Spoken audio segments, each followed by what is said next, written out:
All right, at this point, everyone should be into the fantasy playoffs now. So if you made it, congratulations. If you didn't, I'm glad you're still here hanging out with us. Why don't you comment down below? Tell me if there was some sort of crazy scenario in which you got into the playoffs and you weren't expecting it, or if you had a Monday Night Miracle, whatever the case may be.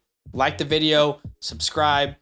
So let's get straight to it. I'm going to try to give you guys that are kind of on the edge here that I feel comfortable starting in the fantasy playoffs, good matchups. So let's start with Isaiah Pacheco at the Houston Texans. This is the best matchup you can possibly ask for your fantasy running back. The Texans have been giving up the most points to the running back position. They've been dominated on the ground. There's no real presence there on their defensive line. And Pacheco, in the past 3 weeks, since week 11, he has been averaging 13.7 PPR fantasy points per game.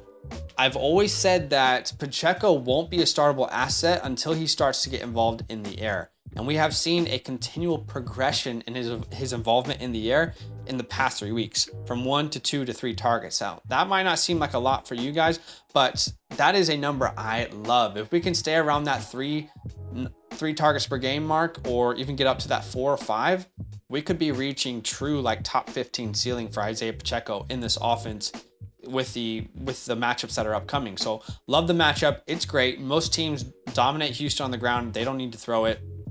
And the Chiefs should be no different. I'm sure they want to show off their run game, which isn't always on display. My second start of the week, let's keep riding the hot hand of Miles Sanders at the Chicago Bears, rather. Very good matchup. The Bears give up the 5th most points to fantasy running backs.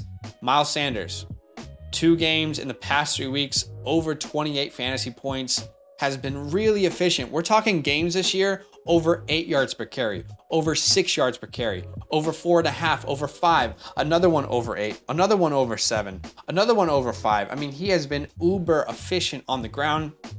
He was one of the most efficient running backs last year, and we said in Dynasty, go buy Miles Sanders because he's been uber efficient. Things will change for him, and that's what we're seeing this year. He is their true RB1. He is getting enough opportunities to rely on him per week. Last week, 20 opportunities, and this week they play the Bears. We could see a similar game script, right? Because it's likely that the Eagles dominate the Bears like they dominated the Giants, which could be in favor for Miles Sanders. So start him with confidence. All right, at number 3, I'm recording this right before Monday Night Football, so I'm going to say Ramondre Stevenson now. I'm assuming no injury happens for him. If an injury does happen, I would be happy to even start Damian Harris as well, if that were to be the case. But if it's Ramondre is a great start at the Raiders. The Las Vegas Raiders give up the 6th most points to fantasy running backs. And Ramondre Stevenson, I mean, he has been so good through the air. Since week 6, he's averaging at least 5 targets every single game. We have in week 12, 10 targets. Last time out, 8 targets. He has been absolutely dominating through the air. PPR monster, RB8 on the season. Continue to ride that hot hand in what should be a competitive matchup for both of these teams who are fighting for the playoffs. All right, my 4th start of the week.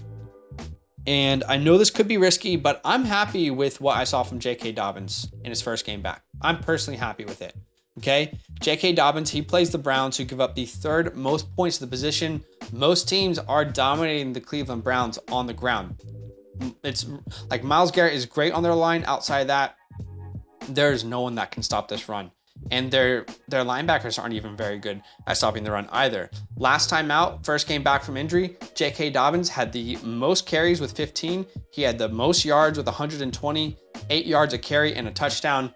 I know he didn't look fully like himself, but I trust him enough in my fantasy playoffs with a very good matchup to at least go out and get me, let's say, 10 to 15 points. I think that's a very realistic possibility for J.K. Dobbins. I'm in a position where I lost Jeff Wilson, and I'm going to be putting J.K. Dobbins straight into that spot this week versus the Browns in a very good matchup in a divisional game. All right, my 5th start of the week at the running back position is Tony Pollard. Ride the hot hand. He's been a top 8, 9 running back on the year. And really, since week 7, he has been absolutely dominant. 12.9 points in week 7. 33.7 points in week 8. The bye in week 9. In week 10, we had 21.8 points. In week 11, we had 36.9 points. Then we had a down game of 8.1, back to the 24.6 mark, and then a 22.2 point game last week in Houston. Let's do some quick maths here. 1, 2, 3, 4, 5, 6, 7. We are averaging over the last 7 games. Check this out. We are averaging 22.8 fantasy points over the last 7 games for Tony Pollard. He's been absolutely unlocked. He's involved in the air. He's been uber efficient on the ground. It's a great matchup at the Jaguars, who give up the 9th most points to the position. Fire him up with confidence. He should probably be considered a top 12 option, honestly. And my last start of the week, I wanted to give you guys, another desperation start in case you don't have these kind of options and you're really living on the edge. How about Latavius Murray? Okay, Mike Boone went down last week. Latavius still touched the ball. Let's double check. 13 times, which is a pretty good amount. It was versus the Chiefs. They were down the entire game, so tough matchup. But now you face the Cardinals at home, who give up the 12th most points to the position. This should be a more competitive game, especially if Russ is going to play.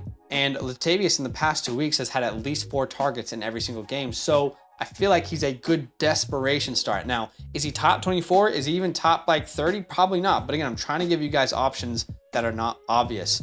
All right, let's quickly go to my sits of the week at the running back position. Firstly, any Seahawks running back. I don't know if Ken Walker will be back.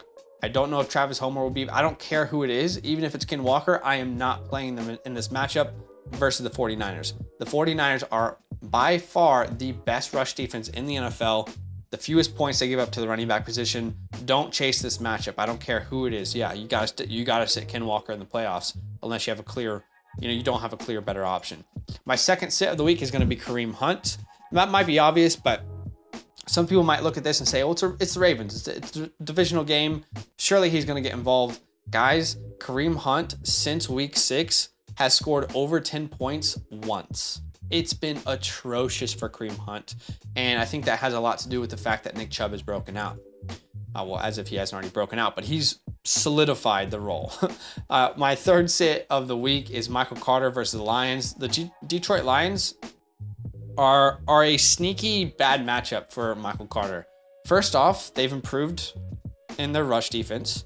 They give up the 8th fewest points to the position. Secondly, it's not Michael Carter's backfield anymore. It is Bam Knight's backfield. He's taken over as the first and second down guy. So I don't want people seeing the Lions on Michael Carter's schedule and thinking this is a good matchup. Last time out, Michael Carter, 5 carries, 6 targets, only 3 fantasy points, and he averaged 1 yard per carry. I mean, Bam Knight is clearly looked like the better back. So can't start Michael Carter.